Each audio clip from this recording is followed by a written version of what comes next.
안녕하세요. 오늘도 사연살롱을 찾아주셔서 감사합니다. 올해 39살로 40을 코앞에 둔 여자입니다. 저는 꽤 부유한 집에서 무남 동료로 자랐어요.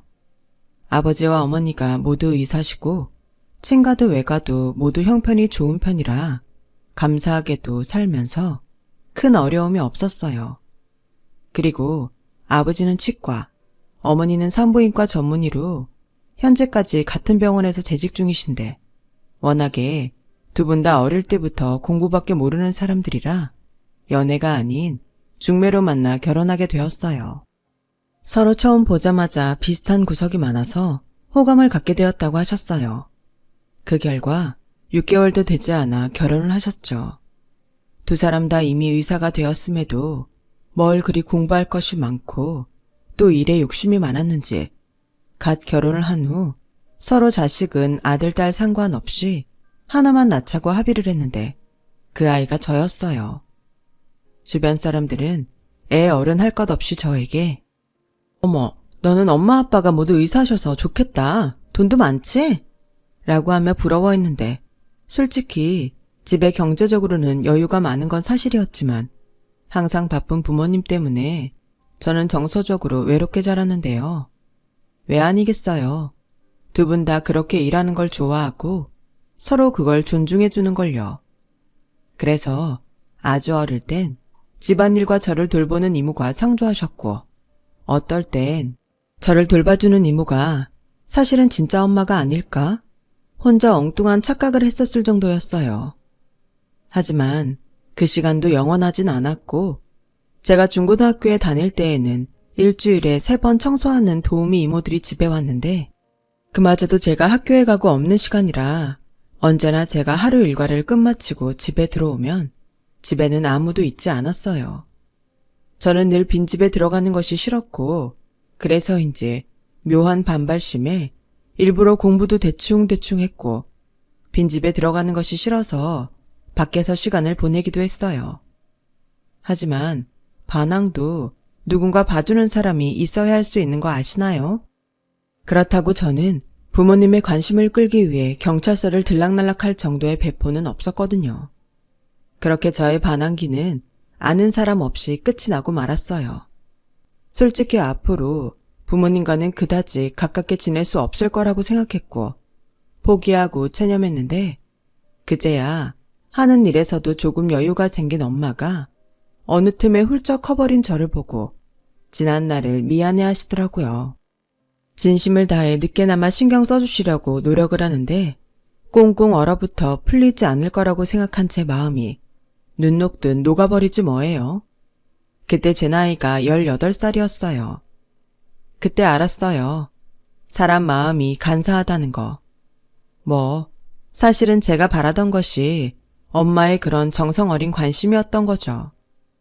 저는 그때부터는 마음의 반항심을 접고 정신을 차리게 되었어요. 왠지 잘하는 모습을 보여 더욱 관심을 받고 싶더라고요. 그래서인지 저는 엄마 아빠처럼 의대는 아니었지만 서울에 있는 명문대의 영문영화과에 입학해 저의 길을 가게 되었죠. 지금 생각해보면 아주 감사하게 등록금 걱정이나 어떠한 돈에 관련된 걱정은 하나도 없었는데 이게 항상 좋은 건 아니더라고요. 제 주변에는 어느새 저의 배경에 혹해서 저와 가까이 지내려 하는 사람들이 모였어요. 마치 저를 물주처럼 교묘하게 이용하려 했는데요. 대학생활 내내 이런 것들에 대인 저는 점점 사람 사귀는 것이 힘들게 되었죠. 그래서 저는 마음 터놓고 이야기할 친구도 없이 대학을 졸업했어요. 그 후 외국계 글로벌 회사에 입사를 하게 되었는데요. 그 뒤로는 저도 나름의 처세라는 것이 생겨서 집안 환경을 숨겼고 차도 일부러 경차를 타면서 소위 부잣티를 내지 않으려 애를 썼어요. 부모님은 그래도 여자 혼자 살려면 방범시설이 잘 갖춰진 것이 좋다며 최고급 오피스텔을 권하셨지만 저는 그 역시도 혹시 몰라서 그저 평범한 작은 오피스텔 전세를 골랐죠. 뭘 그렇게까지 하니? 차도 그래. 경차가 얼마나 위험한데? 아니 엄마, 회사가 그렇게 멀지도 않고 괜히 이상한 말 도는 건 싫으니까. 너도 참 별나다. 없는 사람이 있는 척하는 것도 아닌데. 아무튼 혼자 살게 됐어도 필요한 거 있으면 말해. 엄마도 그렇고 아빠도 너 어릴 때 잘 돌봐주지 못한 마음의 짐이 있는 거 알지? 지금이라도 우리가 할 수 있는 최대한을 너한테 해주고 싶어. 알아. 그때야 나도 어렸고 서운하다고 생각했지만 지금은 누구보다 그렇지 않다는 거 잘 알아. 나도 내 힘으로 잘 살고 싶어. 그것뿐이야. 아, 그 고집을 누가 말리니? 알겠어. 네가 원하고 좋다고 하면 우리는 그게 뭐든 다 좋아. 우리 딸 화이팅! 그러니까 어딜 가서도 절대 기죽지 말고 너 하고 싶은 거 원 없이 다 해. 저는 그렇게 엄마의 응원을 받으며 독립을 했어요. 그리고 2년 정도 제가 바라던 대로 평범하게 회사에 적응하며 근무를 했는데 어느 날 저희 팀 실장님이 한 신입사원을 저에게 소개하며 이렇게 말씀하셨어요. 선영씨, 오늘부터 우리 팀에서 근무하게 된 김재석씨야. 선영씨가 회사 이모저모 잘 알려줘요. 우리 이번에 진행하는 프로모션에 대해서도 알겠죠? 네, 알겠습니다. 잘 부탁드립니다, 선배님.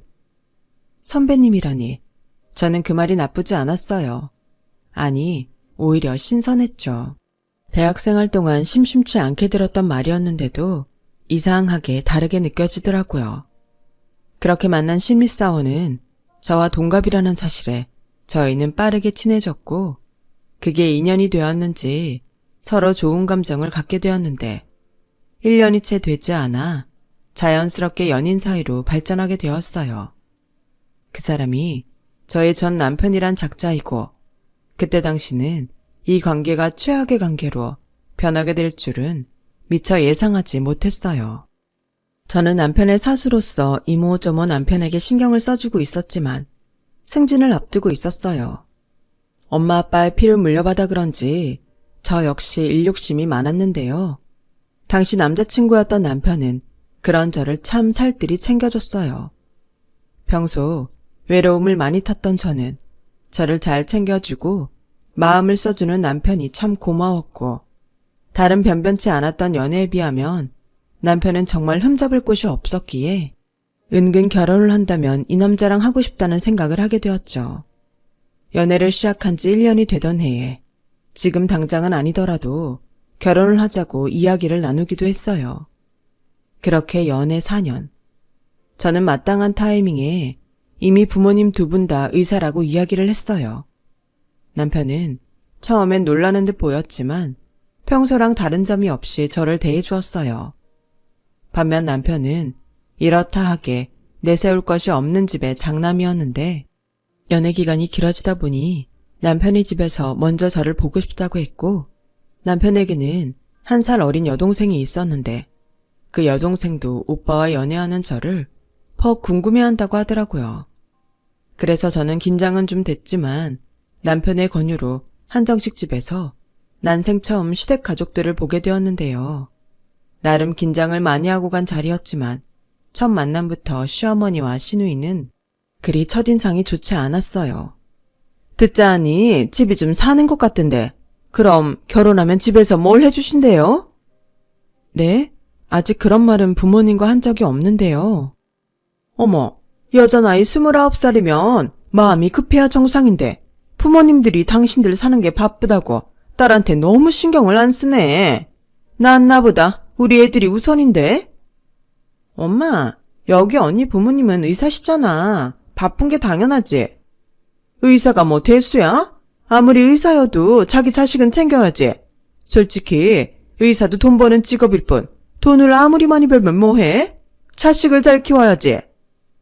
어허, 당신 그만해. 생각난다고 다 입으로 뱉지 말라고 했지. 난 다 모르겠고 둘이 결혼을 할 건지 알아야겠네. 재석이가 우리 집 장손이라 우리는 최대한 결혼을 일찍 했으면 하거든. 이미 많이 늦었어. 아, 네. 저희끼리도 결혼 얘기를 종종 했어요. 그리고 저도 재석 씨도 같은 마음이고요. 네, 아버지. 저희 결혼할 마음 있어요. 그래서 이런 자리도 마련한 거고요. 그래? 니들 마음이 그랬으면 우리만 볼 것이 아니라 저기 부모님도 같이 만났으면 좋았을 걸 그랬구나. 천천히요. 저도 아직 인사를 못 가서요. 사내놈이 꾸물거리면 못 써. 마음 먹었을 때 후딱후딱 해야 된다. 저기 잠깐만. 난 니들 결혼하는 거 찬성인데 여기서 궁금한 게 있다. 니들 결혼하면 신혼집은 당연히 돈 많은 니네 집에서 해주는 거지? 네? 요즘은 옛날 같지 않잖아. 옛날에는 집은 무조건 남자가 해야 한다고 했지만 그게 말이 되니? 형편 좋은 집에 하는 거지. 어차피 니네 둘이 사는 건데. 아, 거기까지는 생각을. 우리 아들이 학교도 좋고 능력도 좋지만 군대 다녀오느라 너보다 입사가 늦었잖아. 게다가 우리는 그냥 평범한 집이고 이왕 좋게 시작하는 거 니네 집에서 좋은 집 준비해주면 얼마나 좋냐. 네가 집 해오면 내 혼수나 예물은 욕심내지 않으마.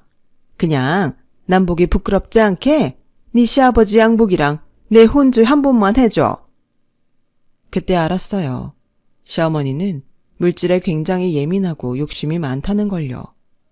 그래서 남편에게는 말하지 않았지만 속으로 이 결혼을 하는 게 맞을까? 하는 고민의 시간을 꽤 가졌는데 4년이란 시간 동안 만난 남편에 대한 마음을 접을 수 없었던 저는 결혼을 결심하게 되었어요. 그래, 결혼한다고 해도 1년에 시부모님을 몇 번이나 보겠어? 재석 씨랑 내가 변하지 않고 사랑하는 게 더 중요하지. 솔직히 재석 씨만 놓고 봤을 때는 더할 나위 없이 좋은 사람이잖아. 그래, 괜히 엉뚱한 거에 신경 쓰지 말고 결혼하자. 저는 그렇게 마음을 먹었죠. 며칠 지나지 않아 저희 집에 남편을 데리고 인사를 갔어요. 저희 부모님은 이미 제가 연애를 하고 있다는 사실은 물론이고 제가 남편을 많이 좋아한다는 사실도 알고 계셨어요. 그래서 큰 문제가 없다면 제가 바라는 대로 결혼을 허락해 주실 심상이었고 남편이 인사를 와서 예의 바르게 행동을 하니 부모님의 얼굴엔 만족하는 듯 미소가 걸리셨죠. 듣던 대로 인물이 좋네. 우리 딸이 날 닮아서 외모를 엄청 봐요. 엄마, 뭘 그런 소리래. 아니야. 좋게 봐주셔서 감사합니다. 집이 참 좋네요. 그리고 선영이한테 듣긴 했지만 두 분 정말 존경합니다. 뭘 존경식이나 우리가 뭘 했다고. 두 분 다 훌륭한 의사시잖아요. 이렇게 훌륭한 분들을 장인 장모님으로 모시게 돼서 제가 얼마나 영광인지 모릅니다. 이 사람 우리한테 점수를 따려고 단단히 벼르고 왔네. 여보, 이왕 이렇게 된 거 우리 사위 삼읍시다. 누가 뭐래요? 우리 딸이 얼마나 좋아하는데 난 이미 얼굴 보기도 전에 그렇게 생각했네요. 그래서 내가 씨암탉도 잡았는걸요. 엄마가 직접? 에이, 설마. 요즘은 그냥 끓이기만 해도 되게 잘 나오더라. 어서 와요. 우리 이제 가족인데 편하게 있자고요. 그렇게 좋은 분위기 속에 저와 남편의 결혼 허락은 떨어졌고 양가 허락하에 저희는 본격적으로 결혼 준비에 들어갔는데 역시 문제는 돈이었어요. 저는 어렵지만 엄마에게 시어머니 되실 분이 집을 해오길 원한다고 말씀드렸고 저희 엄마는 돈이 문제가 아니라 앞으로 계속 이런 식으로 요구하는 거 아니냐고 걱정을 하셨는데 시작부터 잡음이 생기지 않길 바라는 마음에 서울 강남에 있는 20평대 아파트를 전세로 얻어주셨어요. 그런데 어머, 사주는 것도 아니고 전세? 있는 사람들이 더하다더니 딱 그 꼴이네. 자식 결혼시키면서 돈을 아끼냐? 엄마, 원래 부자들이 더 짜. 그래도 그렇지. 신혼집을 자가도 아니고 남의 집살이를 시키냐고. 어머니, 제가 그렇게 해달라고 했어요. 신혼집에서 평생 사는 것도 아니고 아이 생기면 이사할 수도 있는데 뭐하러 처음부터 욕심을 내나 싶어서요. 어머, 넌 머리도 나쁘지 않으면서 경제 개념이 없구나. 집에 돈이 많아 그런가? 뭐든 처음 받을 때 가장 비싸고 좋은 걸 받아야 하는 거야. 니네 집에 천년만년 부자로 잘 살 것 같아? 네? 악담이 아니라 사람 일은 모른다는 거야. 그러니 받을 수 있을 때 부지런히 받아놓으라고. 자식도 어차피 너밖에 없다며. 엄마, 그만하세요. 나도 염치가 있지. 시작부터 처가 도움 그렇게 많이 받고 싶지 않아요. 어머, 얘네들이 세트로 계산이 흐리네? 뭐, 이미 그렇게 하기로 한 걸 어쩌겠어. 그래도 명의는 우리 아들 앞으로 해주시는 거지? 저는 기분이 상해 시어머니의 말에 대답하지 않았어요. 지금은 이렇게 뚜렷하게 잘 보이는 걸 왜 저는 그때 그 결혼을 멈추지 못했을까요? 지금 생각해도 저는 계산이 흐린 게 아니라 제가 겪을 미래를 예감하지 못했어요. 아무튼 그렇게 시작된 결혼 생활은 생각처럼 순탄하진 않았는데 이 역시 시어머니와 시누이 때문이었죠. 예, 네 시누이가 다음 주에 생일인 거 아니? 너 결혼하고 처음 시댁 식구 생일이잖아. 뭐든 첫 번째가 중요하다. 생각도 오래 남아. 네, 아가씨가 뭘 좋아해요? 알려주시면 참고로 할게요. 너도 참 센스가 없다. 여자들은 다 똑같지? 네가 좋아하는 걸 내 딸도 좋아하겠지. 그게 무슨 말인지 저는 잘 모르겠는데. 아, 답답해. 비싸고 좋은 거 누가 봐도 아, 저거 비싼 거다. 다 아는 거. 올케가 생일 선물로 사줬다고 하면 얼마나 있어 보이고 좋겠니? 시어머니는 대놓고 비싼 것을 자기 딸에게 사주라고 저에게 백화점 명품관을 가자고 했어요.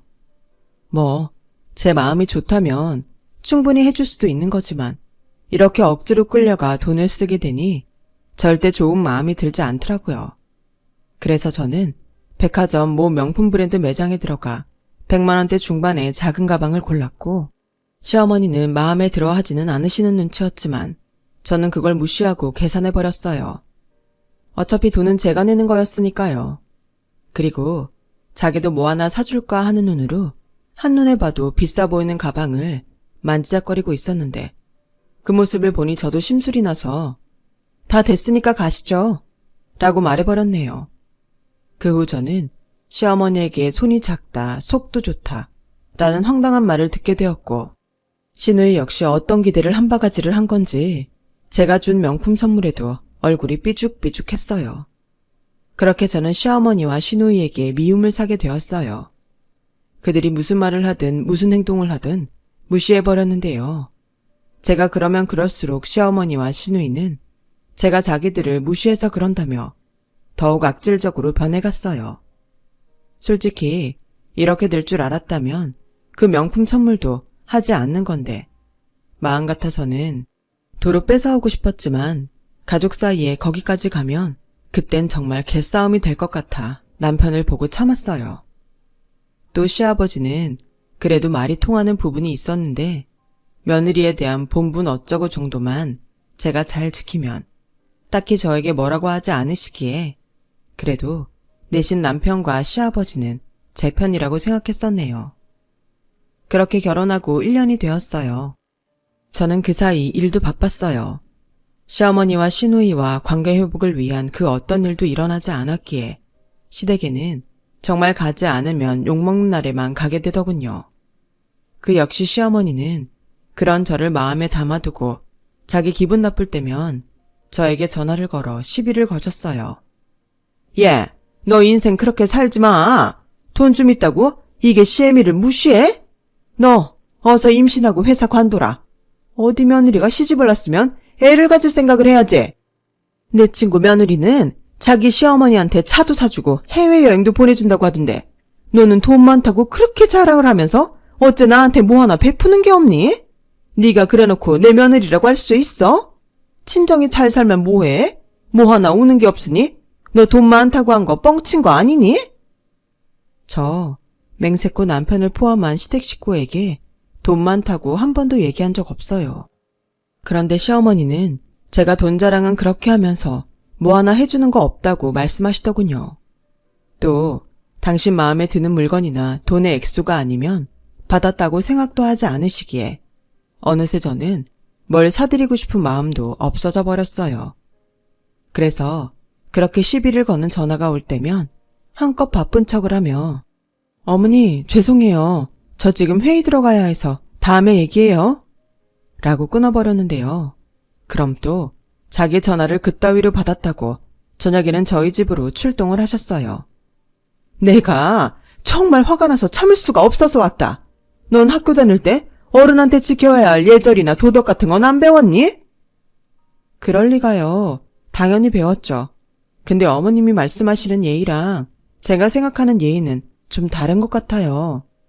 뭐? 저는 기본적으로 지켜야 할 도리는 지켰다고 생각하는데 어머님은 제가 어머님이 원하는 액수만큼 쓰지 않아서 화가 나신 거잖아요. 저 누누이 말씀드렸는데 돈 없어요. 저희 월급 받아서 각자 관리하고 있고 여기 전세 만기되면 이사도 가야 해서 남는 것도 없거든요. 얘가 지금 무슨 헛소리야? 너 돈 많은 친정 있잖아. 누굴 바보로 알아? 그것도 그래요. 저희 집에 돈 많다고 말한 적도 없고 돈이 많다고 해도 그 돈이 제 돈은 아니잖아요. 부모님한테 돈 달라고 해서 어머님께 쓰라는 말씀이세요? 저 말하는 싸가지 좀 봐. 내가 언제 너한테 그렇게 하라고 했어? 이건 마음의 문제야. 네가 나를 개떡같이 하니까 그러는 거잖아. 됐고, 내가 이것만큼은 오늘 확실하게 약속을 받아야겠어. 너 매달 나한테 용돈 좀 줘라. 엄마, 내가 용돈 매달 드리잖아. 근데 뭘 이 사람한테 용돈을 달래? 네가 중간에서 그러니까 얘가 더 그러는 거야. 네가 주는 용돈은 원래 너 장가 가기 전에 줬던 거 그대로잖아. 네 아버지도 하루가 다르게 아픈데 우리도 이제 늙어서 니들이 주는 돈 없으면 생활 못한다. 그리고 기정이도 시집 보내고 그러려면 돈이 필요하잖아. 저는 어이가 없어서 그냥 입을 꾹 닫았어요. 아까 말한 대로 저와 남편은 각자 수입을 각자 관리하고 있었거든요. 툭 까놓고 남편이 저보다 연봉이 적은데 결혼 전부터 집 때문에 얻은 빚도 있고 집에 돈도 보낸다고 해서 괜히 그거 가지고 부부싸움 하는 것이 싫었던 저는 각자 수입을 관리하는 대신 공동생활비로 서로 100만 원씩만 내놓자고 합의를 봤죠. 시어머니는 계속 저에게만 돈 얘기를 하셨던 거예요. 즉, 남편에게 받는 돈도 그대로 받으시고 저에게 추가로 돈을 더 받고 싶으시니 그 약속을 해달라는 거였죠. 저는 대놓고 그럴 수 없다고 말했어요. 그러자 시어머니는 여전히 제가 당신을 무시한다고 노발대발 언성을 높이더라고요. 제가 대놓고 그렇게 말하자 남편도 조금 마음이 상했는지 그날부터 어쩐지 좀 차갑더라고요. 결국 시어머니가 쏘아올린 분란의 씨앗은 저와 남편에게로 번졌고 남편은 연애할 때도 하지 않았던 사치를 하기 시작했어요. 처음엔 수입을 각자 관리하기에 그런 걸 터치하는 것이 맞지 않다고 생각해 말하지 않았는데 그게 3개월, 6개월이 돼가니 남편이 먼저 저에게 손을 벌리더라고요. 저기, 나 이번에 카드값이 좀 부족해서 100만 원만 빌려줄 수 있어? 뭐? 그래도 빌려주는 김에 나도 참았던 말은 좀 하자. 당신 요즘 카드값이 왜 이렇게 많이 나와? 뭘 그렇게 사는 거야? 별거 아니야. 별거 아니긴. 보니까 거의 200만 원씩 나오던데? 혹시 카드 당신 어머니한테 줬어? 어차피 우리는 수익 각자 관리하잖아. 신경 쓰지 마. 그리고 내가 달라고 했어? 빌려달라고. 다음 달에 월급 나오면 바로 갚을게. 저는 고민했어요. 마음 같아서는 괘씸해서 빌려주기 싫은데 또 남편이 쓴 카드값도 아니고 시어머니가 쓴 카드값을 빌려주는 거잖아요. 그런데 남편의 부탁을 거절하면 남편의 신용에 문제가 생길 것 같았고 저는 이게 시작일 수도 있다는 두려움에 남편에게 돈을 빌려주는 대신 이렇게 말했죠. 좋아, 빌려줄게. 근데 당신 카드 어머님한테 말씀드려서 다시 가져와. 뭐? 어떻게 그래? 용돈 더 달라는 거 그걸로 대신하기로 한 건데. 그래? 그럼 카드 한도를 확 줄여. 어차피 지금까지 긁으신 할부 때문에 한 달 꼬박 쓰지 않아도 그냥 나가야 하는 돈이 있잖아. 당신 그거 관리 안 되면 결국엔 당신 신용에 문제 생긴다. 진짜 매정하다. 당신은 여유 있는 친정 덕에 친정에 돈 보낼 일 없지? 나처럼 카드 줄 일도 없고. 근데 나는 달라. 결혼 전에도 매달 50만 원씩 드렸고 그때 당신이 우리 엄마 거절하는 바람에 50만 원 더 얹어달라고 해서 그냥 카드 주게 된 거잖아. 그게 내 탓이야? 어설프게 주고도 욕먹을 것 같으면 애당초 안 하는 게 나아.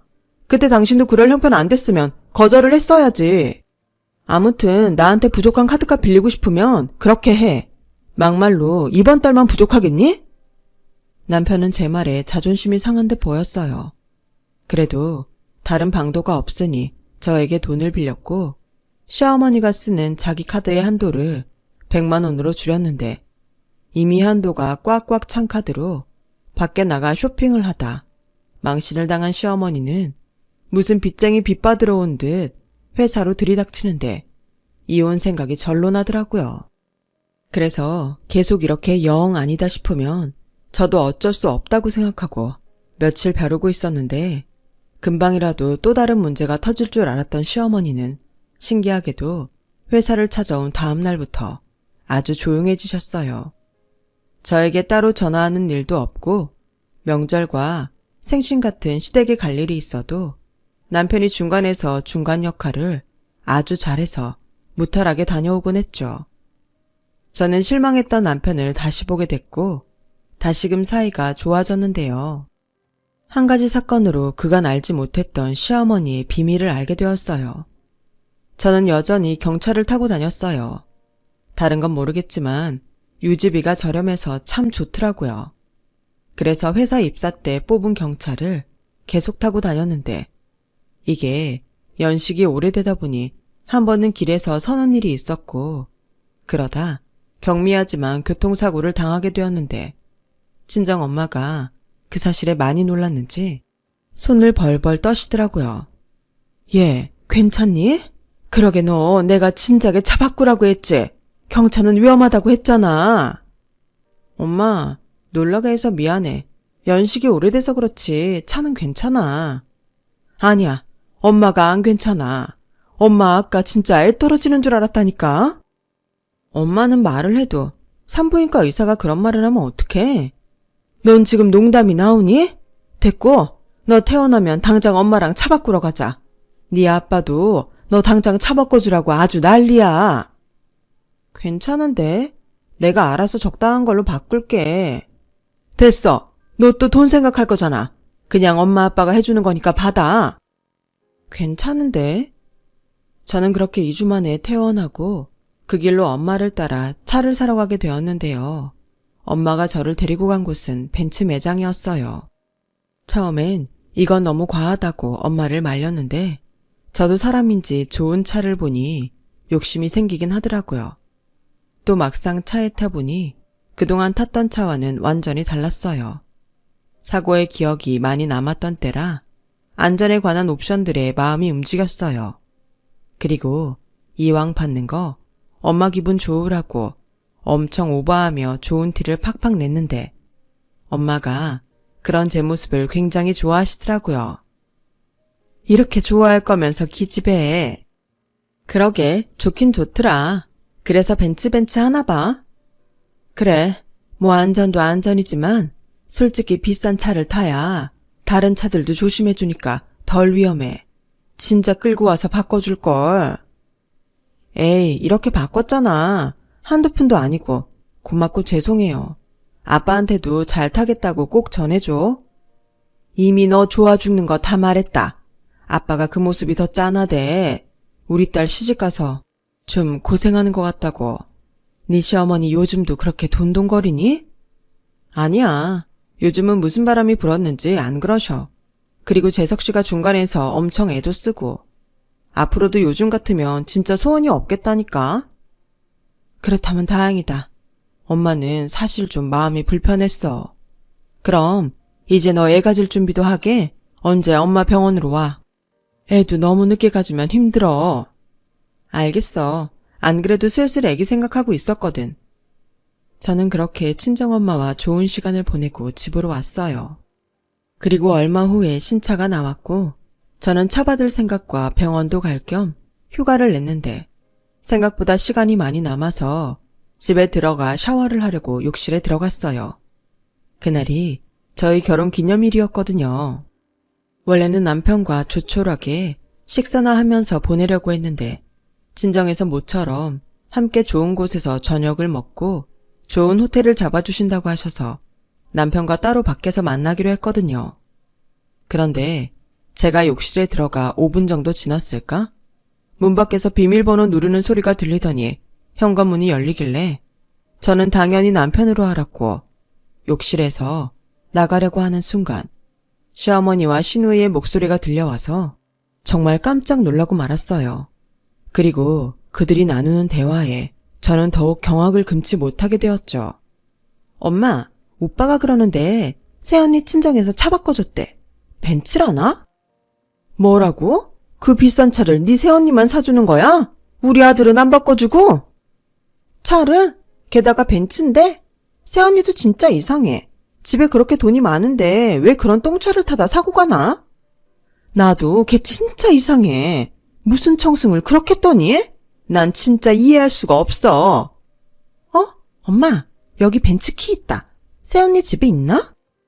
무슨 소리야? 오늘 걔 지네 식구들이랑 밖에서 밥 먹는다며. 아, 그래서 차 두고 갔나? 새언니 진짜 좋겠다. 난 벤츠 같은 차 언제 타보지? 언제 타보긴 오늘 타면 되지. 엄마 면허증 있다? 엄마 장롱 면허잖아. 엄마 지난달에 연수 받았잖아. 이건 하늘에서 엄마도 벤츠 한번 끌어보라고 일부러 만들어주신 기회일 거야. 너 얼른 필요한 거 챙겨. 네 오빠가 말한 대로 티 안 나게 챙겨. 화장대에 있는 건 건드리지 말고 서랍에 있는 거나 장롱에 꽁쳐놓은 새 거 있으면 그것도 챙겨라. 에이, 한두 번 하나. 근데 새언니도 진짜 둔하다. 우리가 이렇게 가져간 게 벌써 몇 달째인데 그걸 눈치 못 채지? 우리가 티 안 나게 잘 하잖아. 그건 그래. 근데 저 명품백 갖고 가고 싶은데 저런 건 금방 알겠지? 그렇지. 어디 잘 만든 가짜 구할 수 있으면 바꿔치기 하면 딱 좋으련만. 그거였어요. 그동안 왜 그렇게 잠잠한가 했더니 이 모녀들이 낮에 저희 빈집에 들어와 제 물건을 도둑질해 갔더라고요. 게다가 남편이 표 안 나게 물건을 훔치라 조언까지 했다니 저는 기가 막혀서 헛웃음이 나올 뻔했어요. 그러고 보니 얼마 전 분명 새로 산 화장품을 장롱에 뒀던 것 같은데 그게 없어져서 한참을 찾았던 적이 있었거든요. 그때 남편의 행동과 말이 부자연스럽긴 했어요. 뭘 그렇게 찾아? 없으면 없는 거지. 아니야, 내가 분명히 사다 뒀다니까. 귀신이 고칼로리시네. 자기, 교통사고 후유증인가? 이 집에 당신이랑 나만 사는데 그게 사다 놨으면 왜 없어져? 내가 여자 화장품을 쓰는 것도 아닌데. 하지만 그날 이후 핸드폰 카드 내역에 제가 화장품 구매한 내역이 분명히 있었고 그때 당시는 장롱이 아닌 다른 곳에 두고 찾았나 하는 생각에 다른 곳을 더 찾아보자고 생각하고 넘겼었는데 그들이 범인이 맞았던 거였어요. 매번 새 물건은 물론이고 제가 잘 사용하지 않는 것들을 귀신같이 알아채고 가져간 그들, 분명 남편이 중간에서 알려주지 않았다면 불가능할 일이었죠. 남편과 시어머니 그리고 시누이를 용서할 수 없었어요. 그래서 결정적인 증거를 잡기 위해 저는 욕실에서 숨죽이고 타이밍을 노렸고 시어머니와 시누이는 이번에도 잔뜩 제 물건을 챙겨서 제 차를 타러 집 밖으로 나갔는데 저는 일부러 그들을 잡지 않았어요. 분명 차도 자기들이 타고 제가 눈치 못 채게 가져다 놓으면 된다고 생각했을 텐데 저는 결정적인 현장을 잡고 싶었고 어떻게 하면 이들을 단단히 혼내줄 수 있을까 고민했는데요. 물론 저들이 차키를 갖고 나가려는 그 찰나에 현장을 잡을 수도 있었지만 이미 뻔뻔한 그들이 저에게 어떤 비상식적인 행동을 할지 예측할 수가 없었기에 그것 이상의 무언가를 찾고 싶었어요. 그래서 생각한 끝에 친정 부모님에게 밖이 아닌 집에서 식사를 하자고 했고 제 연락을 받은 남편은 당황한 기색이었지만 이미 결정이 되어 부모님이 모두 집으로 오시기로 했다는 소리에 더 이상 별말을 하지 못했어요. 저는 지하 주차장에서 시어머니가 끌고 간 제 차를 기다렸죠. 그러는 사이 친정 엄마를 태우고 친정 아빠가 저희 집 주차장에 도착했는데 저 멀리서 저의 벤츠가 들어오고 있는 것이 보였어요. 내 차다. 뭐? 넌 차를 누구 빌려준 거야? 아니, 도둑 맞았어, 시어머니한테. 그리고 아마 저 차에 내 물건들도 가득 있을걸? 그동안 몰랐는데 내 물건을 계속 훔쳐갔더라고. 뭐라고? 저놈의 옆에 내가 미쳤네. 여보. 가만히 있어봐. 저러다 다시 도망이라도 가면 어떡해. 아빠만 믿어. 저와 친정부모님은 제 차가 주차될 때까지 몸을 숨기고 기다렸어요. 그러다 시어머니가 운전석에서 내렸고 시누이가 뒷자리에서 제 것으로 보이는 물건들을 내리더라고요. 너 빨리 가서 이거 갖다 놔. 싫어. 그러다 들키면 어떡해. 들켜도 네가 들키는 게 낫지. 내가 들키면 그게 무슨 망신이니? 아씨 짜증나. 왜 갑자기 집에서 밥을 먹는다고 지랄이야. 그러게 말이다. 돈도 많은 인간들이. 그때였어요. 저희 아빠가 사돈 안녕하세요 라며 시어머니에게 걸어갔고 저희 아빠를 발견한 시어머니와 시누이의 얼굴은 사색이 되었는데요. 저희 아빠는 아무것도 모른다는 듯 이렇게 말씀하셨어요. 그동안 잘 지내셨어요? 오늘 애들 결혼기념일이라 같이 식사라도 하려고 왔는데 잘 됐네요. 같이 하시죠. 안녕하세요 사돈. 저는 괜찮습니다. 며느리도 부모님 계시는데 편하게 있어야죠. 저는 잠깐 들린 거예요. 아, 그러세요? 그런데 무슨 일로 들리셨는지 혹시 손에 든 거 갖다 놓으시는 거면 잘 됐네요. 선영아, 여기 와서 네 물건 받아라. 그리고 차가 참 좋죠? 제가 우리 애 사고 나지 말라고 애 엄마한테 말해서 바꾸라고 한 건데 제 딸이 아니라 엄한 사람이 타고 있네요. 아, 네. 그냥 한 번. 그냥 한 번이요? 사돈, 이거 범죄입니다. 죄송해요. 그냥 좋은 차라 한번 타보고 싶었습니다. 처음이에요. 믿어주세요. 네, 처음이시겠죠. 그 차 오늘 왔는데. 근데 제 물건에 손대신 건 처음이 아니던데요. 어떻게 빈집에 와서 물건을 훔칠 생각을 하셨어요? 너 어떻게 알았니? 저 아까 집에 있었거든요. 제 말에 시어머니와 시누이는 정말 얼굴이 백지장처럼 하얗게 질렸어요. 그리고 재빨리 저희 아빠에게 한 번만 봐달라며 손을 파리처럼 쌍으로 싹싹 비는데 참, 그 모습이 통쾌하면서도 짜증이 나더라고요. 그래서 저는 저의 결혼기념일에 이혼을 결심했어요. 남편도 그렇고 더 이상 시어머니와 시누이를 믿을 수 없는데 어떻게 가족이라는 이름으로 함께 살겠어요. 물론 남편은 자기도 중간에서 어쩔 수 없었다며 말 같지도 않은 변명을 하며 절대 이혼은 못한다고 버텼는데 이미 저희 친정 부모님이 모든 사실을 아시는데 그게 본인이 버틴다고 될 일은 아니었어요. 네, 자네를 참 좋게 봤어. 근데 자네랑 자네 식구들은 우리 애를 어떻게 본 거야? 호구로 봤나? 아닙니다. 죄송합니다. 됐어. 당장 이혼하게. 나도 조건 따지려고 들면 따질 거 많거든. 근데 우리 딸이 자네를 너무 좋아하니까 자네 하나 믿고 시집 보냈는데 이게 뭔가? 세상에 며느리 물건 훔치는 시어머니가 어디 있어? 제가 면목이 없어요. 그러니까 이쯤에서 깨끗하게 이혼해. 내 장모로서 마지막 부탁일세. 하지만 저 선영이 사랑합니다. 사랑은 개뿔. 사랑해서 자기 와이프 물건 친절하게 표 안 나게 가져가라고 했냐? 자기도 똑같아. 여태 이런 사람인 줄 몰랐다는 게 그게 억울하다. 자기야, 자기가 한 번만 봐줘. 카드한도 줄인 것 때문에 그랬어. 나는 돈이 없고 엄마는 계속 원하시고 그래서 한 번 집에서 돈 되는 거 가져가라고 했는데 그게 이렇게 될 줄은 몰랐지. 한 번이고 두 번이고 그건 도둑질이야. 나 그동안 도둑 맞은 거 이혼하면서 다 청구할 거니까 구질구질하게 법원에서 싸울 거 아니면 깨끗하게 마무리하자. 회사 생활도 계속 해야 하잖아. 남편은 회사에 소문이 날까 무서웠는지 그것만큼은 회사에 알리지 말아달라고 저에게 애원했어요. 그리고 제가 원하는 대로 합의 이혼을 했어요. 그야말로 남편은 빈몸으로 살던 집에서 쫓겨나고 말았죠. 아직도 뭐가 문제인지 모르는 시어머니는 눈이 횟가닥 돌아서 저희 집으로 쳐들어왔어요. 저희 엄마가 계시는지도 모르고요. 야, 너 진짜 해도 해도 너무하다. 내 아들 좋다고 할 땐 언제고 단물 쏙 빨아먹고 빈털터리도 내쫓을 수가 있어? 돈 많으면 다야. 다다. 어쩔래? 아무리 사람이 없어도 그렇지 창피한 줄을 몰라. 그러게 누가 돈 없으랬나? 그리고 입이 삐뚤어졌어도 말은 바로 해야지. 내 딸만 당신 아들 좋다고 했어? 단물을 빨아먹어? 듣자니 단물은 당신이 빨았던데. 어떻게 엄마가 돼서 자식한테 그러냐? 이 옆에 내가 돌았나? 어디 반말을 해? 내 딸한테 야라고 하는 옆변내한테 내가 왜 존댓말을 해야 되는데? 경찰에 주거침입죄로 신고하기 전에 당장 나가. 시어머니는 저희 엄마의 으름장에 기가 팍 꺾여서 들어왔던 대로 그대로 다시 나가셨어요. 그리고 저는 엄마의 권유로 친정에 머무르면서 전세 만기를 맞아 그 집을 빼게 되었는데 기분이 참 이상하더라고요.